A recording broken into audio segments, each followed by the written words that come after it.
احمدک اللہ یا مجیب کل سائل والصلاة والسلام علی من هو افضل الوسائل وعلى آلہ واصحابہ ذوی الفضائل اما بعد فاعوذ باللہ من الشیطان الرجیم بسم اللہ الرحمن الرحیم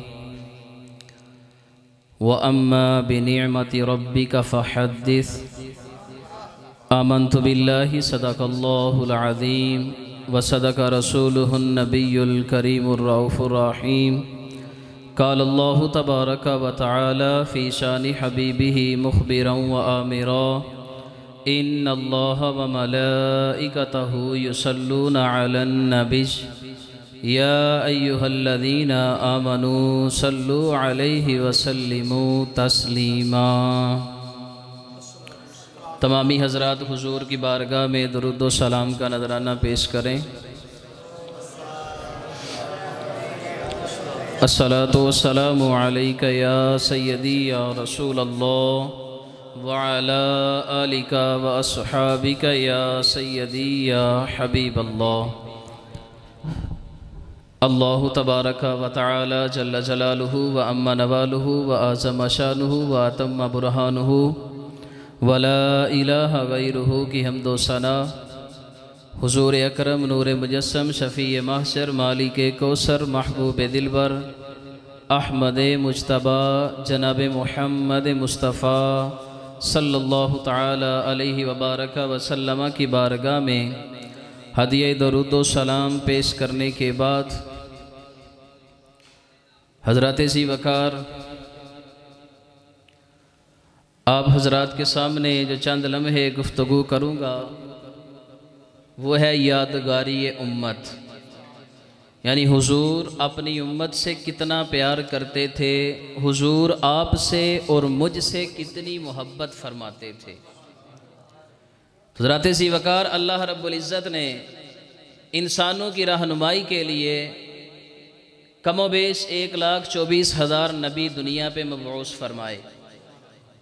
سارے نبی آئے، سارے نبیوں نے اپنی اپنی امتوں سے بڑی محبت فرمائی، بڑا پیار کیا۔ ہر نبی نے اپنی امت کو رشد و ہدایت کا جو نمونہ تھا وہ اپنی امت کے سامنے رکھا۔ حضرات سارے نبیوں نے اپنی اپنی امت سے بڑا پیار کیا، بڑی محبت کی، لیکن 1,24,000 نبیوں میں سے کوئی نبی ایسا نظر نہیں آتا جو دنیا پہ آیا تو امت کی فکر لے کر آیا۔ حضرات ذی وقار سوائے ہمارے نبی کے حضور جب دنیا پہ تشریف لائے، حضرت اماں آمینہ فرماتی ہیں کہ جب حضور کی ولادت باسعادت ہوئی نا تو آپ سجدے کی حالت میں تھے، اور آپ فرماتی ہیں کہ آپ کی زبان جو تھی وہ حرکت کر رہی تھی، ہونٹ ہل رہے تھے۔ کہتی ہیں کہ میں نے قریب جا کے سنا تو حضور فرما رہے تھے ربی حب لی امتی، الہی میری امت کی بخشش فرما دے۔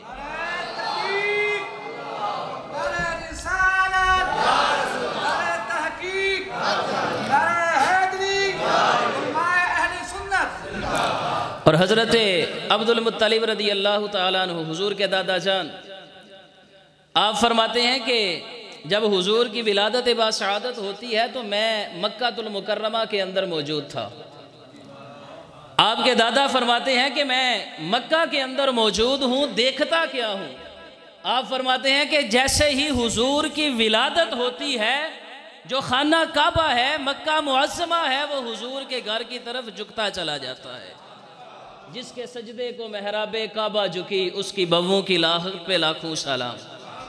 حضرات ذی وقار ساری کائنات کعبے کو سجدے کرتی ہے، لیکن کعبہ حضور کی بارگاہ میں سجدہ کرتا ہے۔ ہم سارے کعبے کو سجدے کرتے ہیں، لیکن حضور کی بارگاہ ایسی بارگاہ ہے کہ جہاں پر کعبہ بھی سجدہ ریز ہو جاتا ہے۔ تو ہمارے نبی کی شانیں بہت وراء الورا ہیں، بیان کرتے جائیں تو ختم ہی نہیں ہوتی، لیکن وہ ہمارے شیخ محترم قبلہ بابا جی رحمت اللہ تعالی علیہ خادم حسین رضوی صاحب آپ فرمایا کرتے تھے کہ اب دور جو ہے نا وہ خالص دین بیان کرنے کا ہے۔ کس کا ہے؟ خالص دین بیان کرنے کا۔ آپ نے پہلے بھی بڑے خطابات سنے ہیں، قبلہ چشتی صاحب بھی بیان کر کے گئے ہیں حضرات سی وقار، جو بھی بندہ اس سٹیج پہ آئے نا، اس کا مقصد یہ ہونا چاہیے کہ میں آیا ہوں، تیاری کر کے آیا ہوں، عوام کو کوئی نیا میسج، کوئی نئی بات بتا کے جانی ہے۔ یہ نہیں کہ جو پہلے ہم سن کے اکتا چکے ہیں وہی باتیں کیا کرنا، ہمیں بیان کرتے جانا۔ یہ فضیلت کی بات ہے، بڑی برکت ہے۔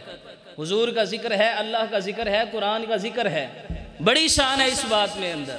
یہ نہیں کہ اس کے اندر سنانا غلط ہے، معاذ اللہ، ثواب نہیں ہے، بڑا ثواب ہے، بڑا فضیلت والا کام ہے۔ لیکن ہم علماء کی ذمہ داری ہے کہ جب ہم اس سٹیج پہ آتے ہیں تو ہمیں کم از کم کوئی اس طرح کی تیاری کر کے آنی چاہیے کہ کوئی نیا میسج، کوئی نئی بات اپنی عوام کو دے کر جائے۔ جو پہلے ہم روزانہ سنتے ہیں، ہمارے خطیب حضرات کیا کرتے ہیں، وہی 2-4 واقعات سنے اور اسی کو کیا کیا، آگے عوام کے اندر ڈیلیور کر دیا، بیان کر دیا، بلے بلے کی اور چلے گئے۔ حضرات، آپ حضرات بیٹھے ہیں، 3-4 گھنٹے ہو گئے ہیں، تو بیٹھنے کا کوئی فائدہ تو ہونا چاہیے نا۔ جو پہلے ہی آپ سن چکے ہیں بہت سارے واقعات، بہت سارے قرآن و حدیث کی باتیں، بڑی فضیلت ہے، بیان کرنی چاہیے، لیکن یہ خیال کرنا چاہیے ہم کو، ہماری ذمہ داری ہے، آپ کی نہیں ہے۔ آپ تو اپنی ذمہ داری نبھا رہے ہیں، آپ بیٹھے ہیں سن رہے ہیں ہمیں، لیکن یہ ہماری ذمہ داری ہے کہ ہم نے کس طرح کی تیاری کر کے آنی ہے، آپ کو کون سی بات سنانی ہے۔ حضرات سی وقار، آپ کو بیان کیا کہ یادگاری امت، یعنی حضور اپنی امت سے کتنی محبت فرماتے تھے۔ اس موضوع کو آگے لے کر چلوں گا۔ آپ سب جانتے ہیں کہ معراج کی رات جب حضور علیہ السلام کو سیر کروائی گئی، اب حضرت جبریل امین 70,000 فرشتوں کی جماعت لے کر حضور کا استقبال کے لیے آئے ہیں، جنت سے جنتی براق لے کر آئے ہیں، لیکن جب حضور علیہ السلام اس براق پہ سوار ہونے لگتے ہیں، رک جاتے ہیں۔ اب حضرت جبریل امین عرض کرتے ہیں، یا رسول اللہ کیا معاملہ ہے، آپ براق کے اوپر سوار کیوں نہیں ہو رہے؟ کیا میری خدمت کے اندر کمی رہ گئی ہے؟ یا رسول اللہ مجھ سے کوئی بے ادبی گستاخی ہو گئی ہے؟ یا رسول اللہ آپ براق کے اوپر سوار کیوں نہیں ہوتے؟ حضور علیہ السلام نے فرمایا، اے جبرائیل، آج اللہ نے میرے استقبال کے لیے عرش سجایا ہے، سارے فرشتے، سارے انبیاء میرے استقبال کے لیے کھڑے ہیں، لیکن حضور نے فرمایا، اے جبرائیل، میری امت بڑی کمزور ہے، میری امت بڑی گناہگار ہے، آج اللہ مجھے بڑی شانیں عطا فرما رہا ہے، آج اللہ مجھ پر بڑے کرم فرمائے گا، بڑی کرم نوازیاں فرمائے گا، لیکن حضور فرماتے ہیں، جبریل، میری امت بڑی گناہگار ہے، جب اللہ میری امت کے بارے میں بیان نہیں کرے گا، کوئی خوشخبری نہیں دے گا، میں براق کے اوپر سوار نہیں ہوں گا۔ حضرت ذی وقار، حضرت جبریل امین کہتے ہیں کہ ہاتف غیبی سے آواز آئی، اللہ نے ارشاد فرمایا، اللہ فرماتا ہے، جبریل میرے نبی کو خوشخبری دے دو کہ اے میرے نبی علیہ السلام، آپ براق پہ سوار ہو جائیں، آپ کی امت پل صراط سے ایسے گزر جائے گی انہیں پتہ بھی نہیں چلے گا اور وہ ختم ہو جائے گا۔ حضرت ذی وقار، پل صراط جو ہے نا کوئی عام سا پل نہیں ہے، 500 سال کی مسافت ہے۔ کہتے ہیں نا کہ بال سے زیادہ باریک، تلوار سے زیادہ تیز ہے، لیکن اس کا سفر کتنا ہے، یہ چھوٹا سا پل نہیں ہے۔ حدیثوں کے اندر آتا ہے کہ 500 سال بندہ سفر کرے تو پھر وہ پل پار ہوتا ہے۔ تو وہ پل کب پار ہوگا؟ جب ہمارے اعمال اچھے ہوں گے، جب ہم نے زندگی رسول اللہ کے بتائے ہوئے طریقے کے مطابق گزاری ہوگی۔ حضرات ذی وقار، گناہ ہم کرتے ہیں، لیکن اللہ سے معافیاں کون لے کے دیتا ہے؟ ہمارا نبی لے کر دیتا ہے۔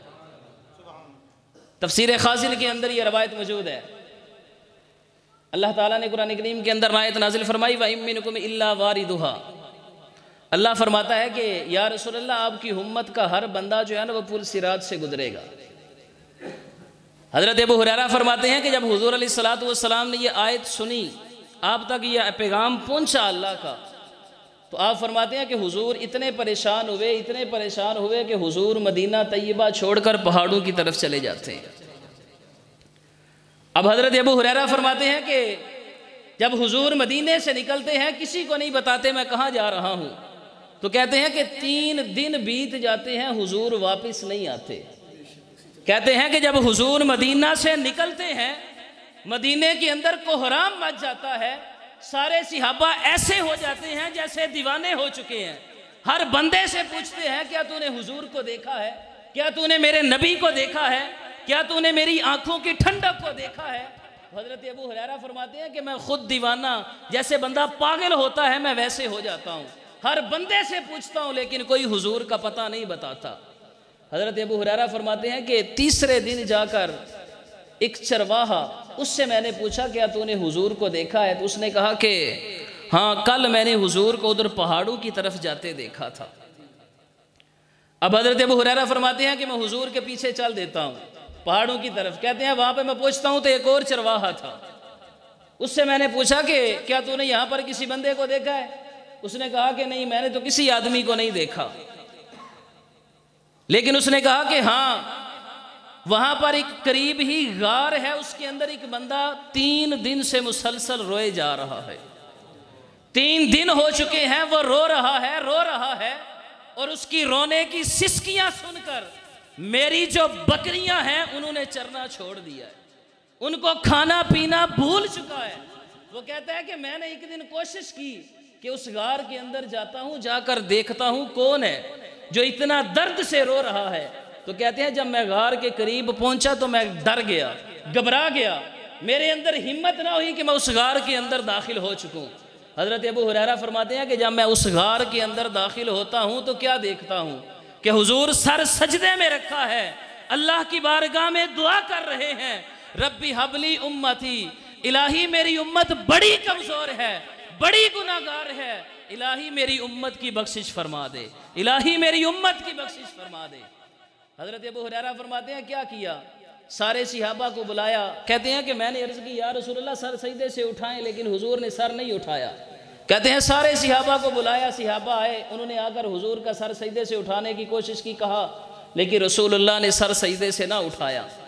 کہتے ہیں آخر کار فیصلہ یہ ہوا کہ لخت جگر حضور کی حضرت سیدہ طیبہ طاہرہ حضرت فاطمہ الزہرا سلام اللہ تعالی علیہا آپ کو لایا جائے، آپ جب آ کر حضور کو کہیں گی تو حضور سر سجدے سے اٹھا لیں گے۔ حضرت ذی وقار جب حضرت فاطمہ آتی ہیں، حضرت امام حسن و حسین بھی ساتھ ہیں، آ کر عرض کرتی ہیں یا رسول اللہ 3 دن ہو چکے ہیں مدینے کے اندر کوہرام مچا ہوا ہے، سارے صحابہ پریشان ہیں، یا رسول اللہ آپ 3 دن گھر نہیں آئے، حسن و حسین پریشان ہیں، 3 دن سے انہوں نے کوئی کھانا نہیں کھایا، ایک لقمہ اپنی زبان کے اوپر نہیں رکھا، یا رسول اللہ آج تو سر سجدے سے اٹھا لیں۔ لیکن حضور صحابہ فرماتے ہیں کہ حضور نے پھر بھی سر سجدے سے نہ اٹھایا۔ آخر کار حضرت بی بی فاطمہ الزہرا آپ فرماتی ہیں یا رسول اللہ اب اگر آپ نے سر سجدے سے نہ اٹھایا تو یا رسول اللہ میں اتنا لمبا سجدہ کروں گی کہ قیامت آ جائے گی لیکن میں سر سجدے سے نہیں اٹھاؤں گی۔ جب حضرت فاطمہ نے یہ کہا تو حضور نے سر سجدے سے اٹھا لیا۔ حضرت ذی وقار ذرا اس بات کو سمجھیں، گناہ آپ اور میں کرتے ہیں لیکن ہمارے لیے غاروں کے اندر جا کر روتا کون ہے؟ ہمارا نبی روتا ہے۔ رونا ہمیں چاہیے، گناہ ہم کرتے ہیں، گناہگار امت ہم ہیں، لیکن ہمارے لیے بخشش کی دعائیں، ہمارے لیے معافیاں کون مانگتا ہے؟ ہمارا نبی جا کر مانگتا ہے۔ حضور اتنی محبت اپنی امت سے فرماتے ہیں، تو آج امت کو بھی تو حضور سے جو وفا کا رشتہ ہے اس کو مضبوط کرنا چاہیے۔ اس کے علاوہ اور بھی کثیر واقعات ہیں، کثیر احادیث مبارکہ ہیں حضور علیہ السلام کی امت کے محبت کے حوالہ سے۔ حضرت انس بن مالک رضی اللہ تعالیٰ عنہ آپ فرماتے ہیں کہ میں نے ایک دن عرض کی یا رسول اللہ صلی اللہ تعالیٰ علیہ وآلہ وسلم کل قیامت کے دن اگر آپ کو تلاش کرنا ہو، یا رسول اللہ قیامت کے دن آپ سے ملاقات کرنی ہو تو یا رسول اللہ آپ کہاں ملیں گے؟ تو حضور فرماتے ہیں کہ اے انس اگر تو نے مجھے قیامت کے دن ملنا ہو، ملاقات کرنی ہو تو میری ملاقات کے 3 مقام ہوں گے، اگر مجھ سے ملنا ہے تو ان 3 جگہوں پہ آ جانا، میری تیری ملاقات ہو جائے گی۔ حضور فرماتے ہیں سب سے پہلی جگہ میزان ہوگی۔ حضور فرماتے ہیں جہاں پر میری امت کے اعمال تولے جائیں گے وہاں پر میں کھڑا ہوں گا، جس امتی کی نیکیاں کم ہوں گی میں اپنی نیکیاں اٹھا کر اس کے پلڑے میں رکھ کر اس کی نیکیوں کو زیادہ کرتا چلا جاؤں گا۔ حضور فرماتے ہیں کہ اگر ملنا ہے تو میزان پہ آ جانا، میں اپنی نیکیاں اپنے امتیوں کو دے کر ان کی بخشش کرواتا چلا جاؤں گا۔ حضرت انس کہتے ہیں یا رسول اللہ اگر آپ میزان پہ نہ ملیں تو پھر آپ کو کہاں تلاش کروں؟ حضور فرماتے ہیں کہ اے میرے غلام، اے میرے صحابی، اگر میزان پہ نہ ملوں تو پل صراط پہ آ جانا، میں وہاں پر کھڑا ہوں گا۔ حضرت انس فرماتے ہیں کہ حضور نے فرمایا کہ انس اگر مجھ سے ملنا ہو تو میں پل صراط کے پاس کھڑا ہوں گا، جو بھی امتی میرا پل صراط سے گزرے گا میں رب کی بارگاہ میں دعا کروں گا، رب سلم امتی، رب سلم امتی، الہی میرے اس امتی کو سلامتی کے ساتھ، حفاظت کے ساتھ پل صراط پار کر کے جنت کے اندر داخل فرما دے۔ حضور فرماتے ہیں میں پل صراط پر کھڑا ہو کر اپنے ہر امتی کے لیے سلامتی کی دعا کر کے اسے جنت کے اندر داخل کرتا چاہوں گا۔ حضرت انس فرماتے ہیں یا رسول اللہ اگر آپ پل صراط پہ بھی نہ ملے تو پھر کہاں پہ تلاش کروں؟ حضور فرماتے ہیں کہ اے انس حوض کوثر پہ آ جانا، میں تمہیں وہاں پر مل جاؤں گا۔ اب حضرات ذی وقار حوض کوثر کیا ہے؟ حوض کوثر کے بارے میں آتا ہے کہ یہ جنت کے اندر ایک بہت بڑی نہر ہے۔ آپ سب سنتے ہیں کہ حوض کوثر، حوض کوثر سے میں بھی یہی سمجھتا تھا، آپ بھی یہی سمجھتے ہوں گے، حوض کہتے ہیں گڑھے کو، کنویں کو، آپ سمجھتے ہوں گے کہ یہ کوئی کنواں ہے، لیکن یہ کنواں نہیں ہے۔ حوض کوثر جو ہے نا یہ جنت کے اندر ایک نہر ہے، اور اس نہر کے اندر ہے کیا؟ حضور فرماتے ہیں کہ ماؤہ ابید من اللبن والاحلی من الاصل۔ حضور فرماتے ہیں کہ حوض کوثر کا جو پانی ہے وہ دودھ سے زیادہ سفید اور شہد سے زیادہ میٹھا ہے۔ حضور فرماتے ہیں جو حوض کوثر کا ایک مرتبہ پانی پی لیتا ہے اس کو میدان محشر قیامت کے دن نہ بھوک لگے گی، نہ اس کو کبھی پیاس کا احساس ہوگا۔ حضور فرماتے ہیں تیسرا مقام ہے حوض کوثر، حوض کوثر پہ آ جانا، اے انس میں تمہیں حوض کوثر کے اوپر مل جاؤں گا اور اپنے امتیوں کو حوض کوثر کے جام بھر کر پلا کر انہیں جنت کے اندر داخل کرتا چلا جاؤں گا۔ حضرات ذی وقار اب یادگاری امت، حضور تو ہم سے اتنا پیار کرتے ہیں، بخاری شریف کے اندر روایت ہے حضور علیہ السلام فرماتے ہیں کہ اللہ تعالیٰ نے ہر نبی کو ایک ایک خصوصی دعا عطا فرمائی۔ ویسے تو ایک نبی کی دن کے اندر ہزاروں دعائیں قبول ہوتی ہیں نا، نبی جو بھی مانگتا ہے اللہ عطا فرماتا ہے، لیکن حضور فرماتے ہیں اللہ نے ہر نبی کو ایک ایک خصوصی دعا عنایت فرمائی کہ جب بھی مانگو گے میں تمہیں عطا کر دوں گا۔ حضور فرماتے ہیں کہ سارے نبیوں نے اپنی زندگی کے اندر وہ دعا مانگ لی، کہیں پر کسی موقع پر اپنے لیے، اپنے رشتہ داروں کو نوازنے کے لیے سارے نبیوں نے کیا کیا؟ وہ دعا مانگ لی۔ حضور فرماتے ہیں ارید ان اخبتی دعوتی شفاعتا لامتی یوم القیامہ۔ حضور فرماتے ہیں اے میرے صحابہ، میں نے وہ جو خصوصی دعا ہے وہ آج بھی سنبھال کے رکھی ہے۔ صحابہ کہتے ہیں یا رسول اللہ آپ نے اس دعا کا کیا کرنا ہے؟ آپ وہ دعا کب مانگیں گے؟ تو حضور فرماتے ہیں کہ اے میرے صحابہ، سارے نبیوں نے وہ خصوصی دعائیں اپنی زندگی کے اندر مانگ لی، لیکن میں نے وہ دعا سنبھال کر رکھی ہے۔ حضور فرماتے ہیں ساری امت قیامت تک جس نے آنا ہے آ جائے، کل قیامت کے دن اس دعا کے ذریعے ساری امت کی شفاعت کر کے انہیں جنت کے اندر داخل فرما دوں گا۔ حضرات ذی وقار حضور نے وہ دعا کس کے لیے سنبھال کے رکھی؟ آپ کی اور میرے لیے سنبھال کے رکھی۔ حضور نے اپنی ذات کے لیے رب سے نہیں مانگا الہی مجھے عطا فرما دے، اپنی بیٹیوں کے لیے، رشتہ داروں کے لیے نہیں مانگا۔ کس کے لیے وہ دعا سنبھالی؟ کس کے لیے مانگنا ہے؟ آپ کی اور میرے لیے۔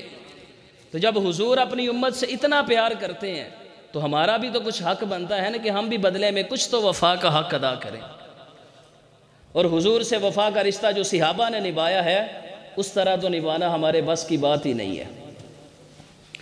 غزوہ احد کے بارے میں آتا ہے کہ حضور علیہ السلام غزوہ احد پہ گئے، واپس تشریف لا رہے ہیں تو کہتے ہیں کہ حضور کی ایک صحابیاں ہیں، حضور سے اتنی محبت کرتی ہیں، اتنی محبت کرتی ہیں، جو بھی قافلہ آتا ہے نا پوچھتی ہیں کہ این رسول اللہ صلی اللہ تعالیٰ علیہ وآلہ وسلم، بتائیں رسول اللہ کہاں ہیں؟ اب اس بوڑھیا کا بیٹا بھی جہاد پہ گیا ہے، خاوند بھی جہاد پہ گیا ہے، اس بوڑھیا کا جو بیٹا، شوہر اور باپ تینوں جہاد پہ گئے ہوئے ہیں، لیکن وہ پوچھتی کس کا ہے؟ جو بھی قافلہ آتا ہے کہتی ہے این رسول اللہ، رسول اللہ کہاں ہیں؟ مجھے بتاؤ یا رسول اللہ کہاں ہیں؟ تو کہتے ہیں کہ ایک قافلہ آتا ہے، اس سے پوچھا اینا رسول اللہ، اس قافلے والے نے کہا کہ غزوہ احد کے اندر تیرا بیٹا شہید ہو چکا ہے۔ اس نے کہا کہ اینا رسول اللہ، میں نے بیٹے کا نہیں پوچھا، مجھے بتاؤ رسول اللہ کہاں ہے۔ کہتے ہیں جب دوسرا قافلہ آتا ہے اس سے بھی پوچھتی ہیں اینا رسول اللہ، رسول اللہ کہاں ہے۔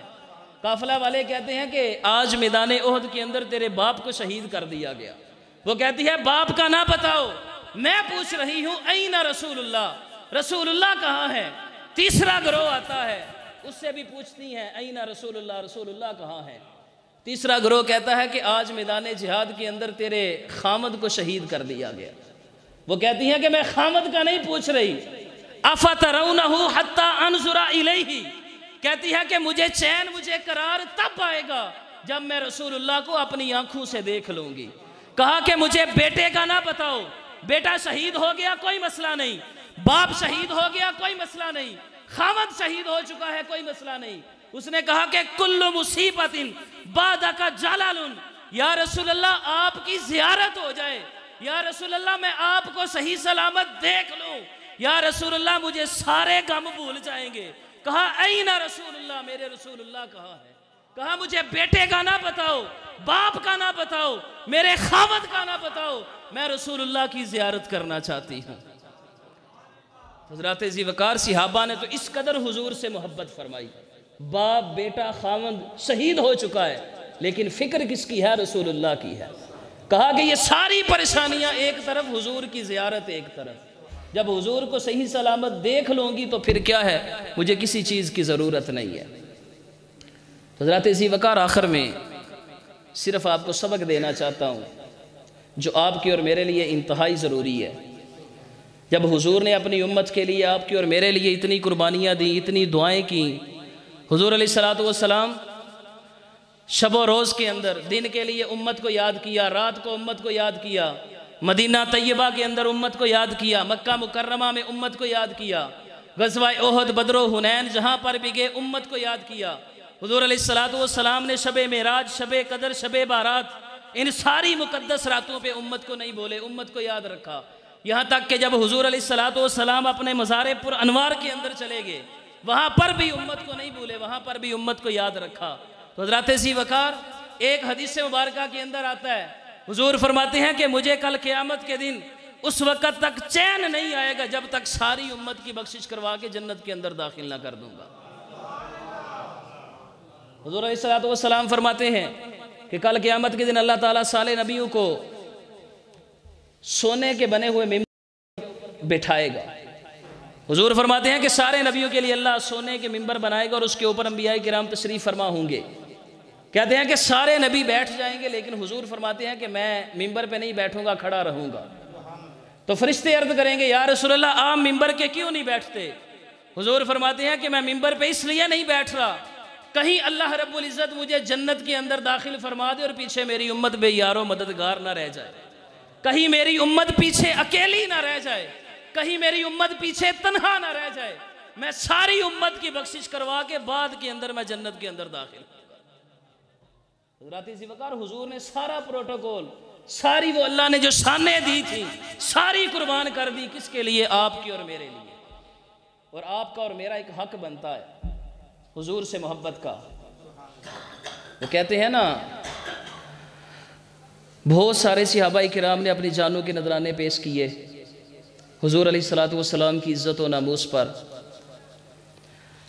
تو حضرات ذی وقار حضور سے محبت کا تقاضا یہ ہے کہ جب بھی حضور کا نام آئے، اور آپ کا اور میرا یہ حق بنتا ہے کہ ہم جب بھی حضور کا نام لیں باوضو ہو کر حضور کا نام لیا کریں۔ آج ہوتا کچھ اس طرح ہے کہ ہمارا غسل بھی نہیں ہوتا اور ہم کیا کرتے ہیں، حدیثیں سنانا شروع کر دیتے ہیں۔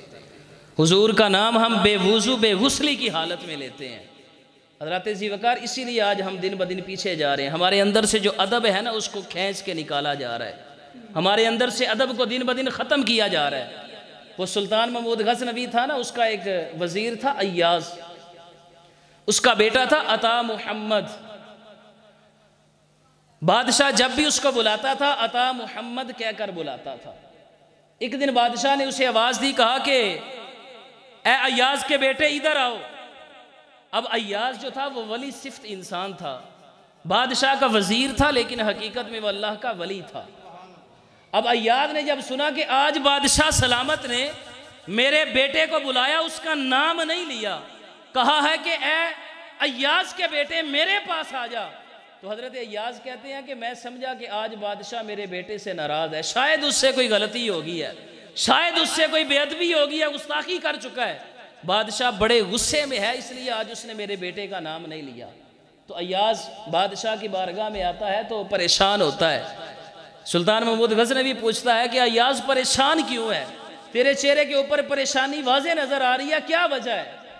تو کہتا ہے کہ یا سلطان معظم، آج آپ نے میرے بیٹے کا نام نہیں لیا، آپ جب بھی بلاتے ہیں اس کا نام لے کر بلاتے ہیں، کیا وجہ ہے؟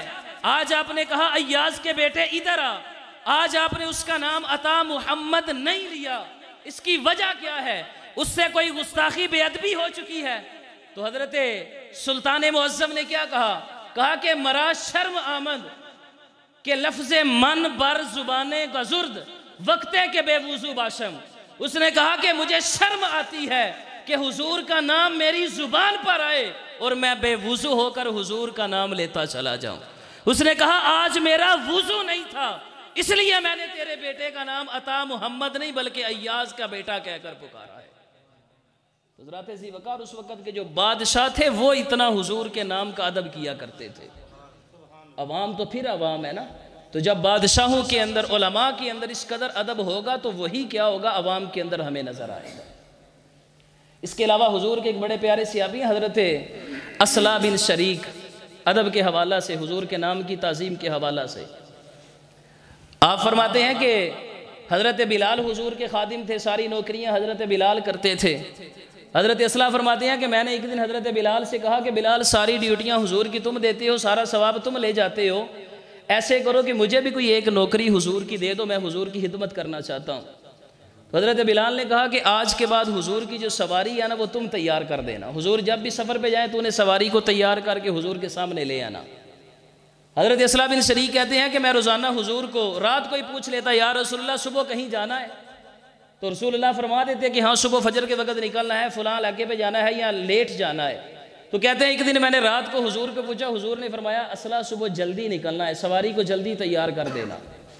اب حضرت اصلا بن شریک کہتے ہیں کہ جب میں صبح بیدار ہوا تو کہتے ہیں کہ میں ناپاکی کی حالت میں تھا، کہتے ہیں میرے اوپر غسل فرض ہو چکا تھا، میں جنابت کی حالت میں تھا۔ تو حضرت اصلا بن شریک کہتے ہیں میں پریشان ہو جاتا ہوں، کہا کہ یہ ادب کے خلاف ہے میں بے وضو بے غسلہ ہو کر حضور کی سواری کو ہاتھ لگاؤں۔ کہتے ہیں میرا ضمیر گوارا نہیں کرتا، میں ناپاکی کی حالت میں ہوں اور اس کجاوے کو ہاتھ لگاؤں، اس سیٹ کو ہاتھ لگاؤں جس کے اوپر رسول اللہ نے بیٹھنا ہے۔ کہا کہ میں فوراً اٹھا اور ساتھ والے صحابی کے گھر کو دستک دی، اسے کہا کہ جلدی جلدی آؤ حضور کی سواری کو تیار کر دو۔ کہتے ہیں کہ جب رسول اللہ سفر سے واپس آتے ہیں نا تو کہتے ہیں کہ میری ساری خدمت کا جو ثمر تھا نا، جو پھل تھا، وہ حضور نے واپسی کے آپ پہ مجھے عطا فرما دیا۔ کہتے ہیں کہ جب حضور سواری سے سواری کر کے واپس آتے ہیں، آ کر کہتے ہیں اصلا بن شریک کو بلاؤ، کہتے ہیں میں حضور کی بارگاہ میں حاضر ہوتا ہوں، یا رسول اللہ غلام حاضر ہے۔ حضور فرماتے ہیں کہ اصلا بن شریک آج میں سفر کر کے آیا ہوں لیکن مجھے پتہ چل گیا ہے کہ آج سواری تو نے نہیں کسی اور نے تیار فرمائی تھی۔ اب حضرت اصلا بن شریک کہتے ہیں کہ میری ساری خدمت حضور کی بارگاہ میں قبول ہو گئی۔ کہتے ہیں کہ اللہ نے مجھے یہ مقام عطا فرمایا کہ حضور میرے سواری تیار کرنے کا جو انداز ہے وہ بھی جانتے ہیں۔ کہتے ہیں کہ ایک دن میں نے سواری تیار نہیں کی، حضور کو پتہ چل گیا کہ اس طرح تو اصلا سواری تیار نہیں کرتا، یہ آج کسی اور نے تیار فرمائی ہے۔ حضرات ذی وقار حضور کے جو صحابہ تھے وہ تو اس قدر حضور سے محبت فرماتے تھے کہ حضور کا نام بے وضو لینا تو دور کی بات ہے، بے وضو حضور کی سواری کو ہاتھ بھی نہیں لگایا کرتے تھے۔ اور آخر میں حضرات صرف 5-7 منٹ،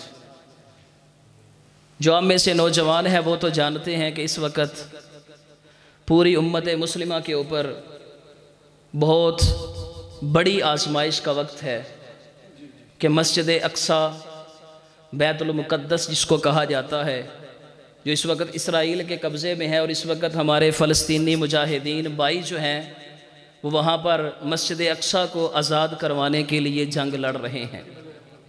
حضرات ذی وقار، جو مسجد اقصیٰ ہے نا، یہ کوئی عام مسجد نہیں ہے۔ حضور علیہ الصلوۃ والسلام سے پوچھا گیا کہ یا رسول اللہ، دنیا کے اوپر، روئے زمین کے اوپر سب سے پہلی کون سی مسجد بنائی گئی؟ تو حضور نے فرمایا المسجد الحرام۔ حضور نے فرمایا سب سے پہلے دنیا کے اوپر جو مسجد بنائی گئی ہے نا، وہ مسجد حرام ہے۔ صحابی نے عرض کی یا رسول اللہ ثم، اس کے بعد کون سی مسجد تعمیر کی گئی؟ حضور نے فرمایا المسجد الاقصیٰ۔ حضور نے فرمایا دوسری جو مسجد اسلام کے لیے روئے زمین کے اوپر تیار کی گئی وہ مسجد اقصیٰ ہے۔ اب صحابی نے کہا یا رسول اللہ، ان دونوں کے درمیان فاصلہ کتنا ہے؟ یعنی کتنے سال پہلے مسجد حرام بنی اور کتنے سال بعد مسجد اقصیٰ کو تعمیر کیا گیا؟ حضور نے فرمایا 40 سنۃ، 40 سال بعد مسجد اقصیٰ کو تعمیر کیا گیا۔ حضرات ذی وقار، مسجد اقصیٰ کو یہ شان حاصل ہے کہ یہ اسلام کی دوسری مسجد ہے جو اسلام کے نام کے اوپر تعمیر فرمائی گئی۔ اور یہ جو مسجد اقصیٰ ہے نا، یہ آج تعمیر نہیں ہوئی۔ حضرت یعقوب علیہ السلام نے اس کی تعمیر فرمائی، اس کے بعد حضرت سلیمان علیہ السلام نے اس کی تعمیر فرمائی۔ حضرت ابو ذر جندب رضی اللہ تعالیٰ عنہ آپ فرماتے ہیں کہ حضور علیہ الصلوۃ والسلام کا فرمان ہے، جب حضرت سلیمان نے مسجد اقصیٰ کو تعمیر فرمایا نا، تو اللہ رب العزت نے کہا کہ اے سلیمان، تو نے میرا بڑا خوبصورت گھر بنایا ہے، مانگو مجھ سے جو مانگنا چاہتے ہو میں تمہیں عطا کر دوں گا۔ اب مسجد کس نے تعمیر کی؟ اللہ کے نبی حضرت سلیمان علیہ السلام نے۔ کون سی مسجد جو اس وقت یہودیوں کے قبضے میں ہے، جو اس وقت امت مسلمہ حاصل کرنے کی کوشش کر رہی ہے؟ اللہ نے فرمایا اے سلیمان مانگو، کیا مانگنا چاہتے ہو؟ تو حضرت سلیمان علیہ السلام نے کہا کہ الہ العالمین 3 چیزیں مانگنی ہیں، وہ 3 چیزیں مجھے عطا فرما دے۔ اللہ نے فرمایا مانگو، کیا مانگتے ہو؟ کہا کہ الہ العالمین سب سے پہلی بات یہ ہے کہ مجھے یہ قوت عطا فرما دے کہ آج کے بعد میں جو بھی فیصلہ کروں وہ قرآن و سنت یعنی شریعت کے مطابق ہو، یعنی آج کے بعد میرا جو بھی فیصلہ ہو وہ انصاف والا ہو۔ اور کہا کہ الہ العالمین دوسری دعا میری یہ ہے کہ الہی مجھے ساری دنیا کے اوپر حکمرانی عطا فرما، اور ایسی حکمرانی دے کہ میرے بعد کسی کو وہ حکمرانی نہ ملے۔ تو آپ جانتے ہیں کہ حضرت سلیمان علیہ السلام نے پوری دنیا کے اوپر حکومت فرمائی ہے۔ اور تیسری دعا حضرت سلیمان نے کیا مانگی؟ حضور علیہ الصلوۃ والسلام فرماتے ہیں حضرت سلیمان علیہ السلام نے کہا الہ العالمین تیرا یہ پاک گھر مسجد اقصیٰ میں نے تعمیر فرما دی ہے، الہی میں تجھ سے دعا مانگتا ہوں جو بھی اس مسجد اقصیٰ کے اندر آ کر ایک نماز ادا کرے، جب وہ باہر نکلے الہی اس کے سارے گناہوں کو معاف فرما کر اسے صاف کر کے باہر بھیجنا۔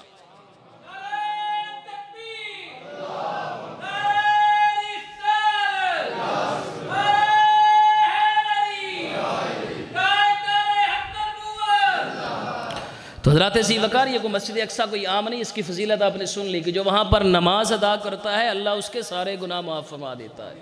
اور یہ دعا کس نے مانگی؟ حضرت سلیمان علیہ السلام نے۔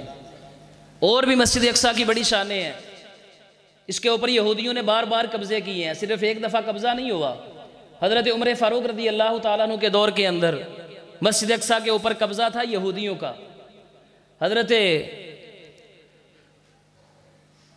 ابو عبیدہ بن جراح رضی اللہ تعالیٰ عنہ، آپ نے یہودیوں سے جنگ کی مسجد اقصیٰ کو، بیت المقدس کو حاصل کرنے کے لیے، لیکن وہاں پر ایک یہودی عالم تھا، اس نے کہا کہ تم مسجد اقصیٰ کو حاصل نہیں کر سکتے، اگر مسجد اقصیٰ کو کوئی بندہ حاصل کر سکتا ہے تو اس بندے کا نام عمر فاروق ہے، وہ حضور کا صحابی ہے۔ حضرت ابو عبیدہ بن جراح فرماتے ہیں جب میں نے حضرت عمر فاروق کا نام سنا تو میں خوش ہو گیا، کہا کہ حضرت عمر فاروق تو ہمارے امیر المومنین ہیں، وہ ہمارے مومنوں کے سردار ہیں۔ اس عالم نے کہا کہ حضرت عمر فاروق آ جائیں، ہم انہیں دیکھ لیں، ان کی زیارت کر لیں، ہمیں پتہ چل جائے کہ یہ واقعی ہی حضور کا غلام ہے تو ہم بیت المقدس بغیر لڑائی کے تمہیں عطا کر دیں گے۔ تو اب حضرت ابو عبیدہ بن جراح نے حضرت عمر فاروق کو خط لکھا۔ حضرت عمر فاروق کو جب خط ملا تو آپ نے ایک غلام کو ساتھ لی اور ایک اونٹنی ساتھ لی۔ مسلمانوں کے امیر المومنین بڑا پروٹوکول نہیں ساتھ لیا، بڑی سواریاں نہیں لی، ایک سواری لی اور ایک غلام کو ساتھ لیا، اور حضرت عمر فاروق رضی اللہ تعالیٰ عنہ مسجد اقصیٰ بیت المقدس کی طرف چل دیتے ہیں۔ حضرت ذی وقار آپ نے اپنے غلام سے کہا کہ ایک مرتبہ میں سوار ہوں گا، دوسری دفعہ تو سوار ہو جانا، میں پیدل چلنا شروع کر دوں گا، باری بنا لی آپ نے۔ تو جب حضرت عمر فاروق وہاں پر یروشلم کہا جاتا تھا، بیت المقدس جو شہر ہے نا فلسطین، اس کا پرانا نام تھا یروشلم۔ تو جب آپ وہاں پہ قریب پہنچے نا تو سواری کے اوپر سوار ہونے کی باری جو تھی وہ غلام کی تھی۔ اب غلام عرض کرتا ہے اے امیر المومنین، آپ ہمارے امیر ہیں، سپہ سالار ہیں، آپ سواری کے اوپر سوار ہو جائیں۔ آج سارے یہودی عیسائی آپ کو دیکھنے آئے ہیں، اگر وہ دیکھیں گے کہ مسلمانوں کا امیر المومنین پیدل چل رہا ہے اور غلام سواری کے اوپر سوار ہے، تو کہتے ہیں کہ ان کے اوپر اچھا امپریشن نہیں پڑے گا، ان کے اوپر اچھا اثر نہیں پڑے گا۔ آپ نے فرمایا نہیں، باری تیری ہے، تو ہی سوار ہو جا۔ اب حضرت عمر فاروق فرماتے ہیں کہ جب میں یہودیوں عیسائیوں کے پاس پہنچا، انہوں نے دیکھا، انہوں نے کہا کہ مسلمانوں کے امیر المومنین سے اچھا تو وہ آگے پیدل چلنے والا غلام ہے، یہ تو مسلمانوں کا امیر لگتا ہی نہیں جو سواری کے اوپر سوار ہے۔ حضرت عمر فاروق کہتے ہیں کہ جب انہوں نے یہ کہا، حضرت ابو عبیدہ بن جراح نے فرمایا کہ اے یہودیوں عیسائیوں، یہ جو سواری کے اوپر سوار ہے یہ ہمارا امیر نہیں، ہمارا امیر وہ ہے جو سواری کی لگام پکڑ کر آگے چل رہا ہے۔ دیکھیے کس شان سے امت کا امام آتا ہے، دیکھیے کس شان سے امت کا امام آتا ہے، خود تو پیدل ہے، خود تو پیدل ہے، سواری پہ غلام آتا ہے، خود تو پیدل ہے، خود تو پیدل ہے، سواری پہ غلام آتا ہے۔ سبحان اللہ۔ حضرت ذی وقار جب ان یہودیوں عیسائیوں نے حضرت عمر فاروق کی زیارت کی، دیکھا تو انہوں نے کہا کہ واقعی یہ حضور کے وہ غلام ہے جنہوں نے بیت المقدس کو فتح کرنا تھا۔ انہوں نے کہا کہ ہم بغیر لڑائی کے مسجد اقصی بیت المقدس آپ کے حوالے کرتے ہیں۔ اب حضرت عمر فاروق نے کیا کیا، حضرت ابو عبیدہ بن جراح کو کہا کہ سائیڈ پہ ہو کے میری بات سنو۔ حضرت ابو عبیدہ بن جراح کو سائیڈ پہ لے جاتے ہیں، ایک طرف لے جاتے ہیں۔ آپ نے وہاں پہ نعرے بازی نہیں کی، اپنا فخر نہیں وہاں پہ ظاہر کیا کہ یہودیوں عیسائیوں نے مجھ سے ڈر کر یہ بیت المقدس ہمیں عطا فرما دیا، بلکہ حضرت ابو عبیدہ بن جراح کو ساتھ لیا اور سائیڈ پہ کر کے کیا کہتے ہیں، کہتے ہیں کہ اے حضرت ابو عبیدہ بن جراح ما کننا اذل یوم فاذل اللہ بالاسلام، کہتے ہیں کہ اے ابو عبیدہ بن جراح ہم تو زمانے کے اندر ہمیں کوئی پوچھتا نہیں تھا، کوئی بندہ ہماری عزت نہیں کرتا تھا، اللہ نے ہمیں اسلام عطا فرما کے یہ ساری عزتیں عطا فرما دی ہیں۔ آپ نے فرمایا کہ یہ ہمارا کوئی فخر نہیں، یہ تو اللہ نے ہمیں اسلام کی دولت دی ہے، اس لیے اللہ نے ہمیں عزتوں کے سے نوازا ہے۔ حضرات ذی وقار آج وہ مسلمانوں کا جو قبلہ اول ہے نا، بیت المقدس ہے، مسجد اقصی ہے، اس وقت یہودیوں کے قبضے میں ہے، اور ساری امت مسلمہ کے جو لیڈر ہیں نا، سربراہان ہیں، وہ سارے خاموشی کی زبان کو تالے لگا کر سوئے ہوئے ہیں۔ حضرات ذی وقار ہمارے پاس بڑے ایٹمی بم ہیں، ہم ایٹمی پاور ہیں، لیکن اس ایٹمی پاور کا کیا فائدہ کہ ہمارے نہتے مسلمان بچے فلسطینی وہاں پہ دن کے اندر ہزاروں سینکڑوں کی تعداد کے اندر شہید کیے جا رہے ہیں۔ حضرات ذی وقار حضور کا فرمان ہے، حضور تو فرماتے ہیں کہ سارے مسلمان ایک جسد واحد کی طرح ہیں، سارے مسلمان ایک جسم کی طرح ہے، اگر جسم کے کسی حصے کو بھی کانٹا چبھے تو سارا جسم پریشان ہو جاتا ہے۔ حضرات ذی وقار جسم کو کانٹا چبھنا تو دور کی بات ہے، آج ہمارے جسموں کو کاٹ کے پھینکا جا رہا ہے فلسطین کے اندر، لیکن 57 اسلامی ممالک کی ساری فوجیں یورپ سے ڈرتے ہوئے کہیں ہمارا فنڈ بند نہ ہو جائے، کہ ہمارے جو بینک بیلنس ہے ان کے اوپر قبضہ نہ کر لیا جائے، ہمارے حکمران بھی خاموش ہیں، ہمارے چیف آف آرمی سٹاف بھی خاموش ہیں۔ حضرات ذی وقار صرف ہمارے نہیں، سارے اسلامی جو ممالک ہیں وہ سارے جو ہیں وہ چپ کا روزہ رکھے ہوئے ہیں۔ تو خدا را اللہ رب العزت کی بارگاہ میں دعا کریں کہ اللہ تعالی ہمارے جو فلسطینی بھائی ہیں، اللہ تعالیٰ انہیں آزادی کی نعمت سے مالا مال فرمائے۔ آزادی کی قدر اگر ان سے پوچھنی ہے تو پوچھے، ہمیں تو آزاد ہے نا، ہمیں تو اسلام پلیٹ کے اندر رکھ کر دیا گیا، ہم نے تو کوئی قربانی نہیں دی، ہمارے بزرگوں نے قربانی دی، صحابہ نے قربانیاں دی، ہمیں تو پلیٹ کے اندر رکھ کر اسلام دے دیا گیا نا۔ اگر اسلام کی طاقت پوچھنی ہے، اسلام کی قدر پوچھنی ہے، آزادی کی قدر پوچھنی ہے تو فلسطین والوں سے پوچھو کہ آزادی کتنی محنتوں کے بعد حاصل کی جاتی ہے۔ تو آج اللہ نے ہمیں یہ آزادی دی ہے تو اس کا شکر ادا کیا کریں، اور حضور سے جو وفا کا رشتہ ہے، حضور سے جو محبت کا رشتہ ہے، اس کو مضبوط کریں۔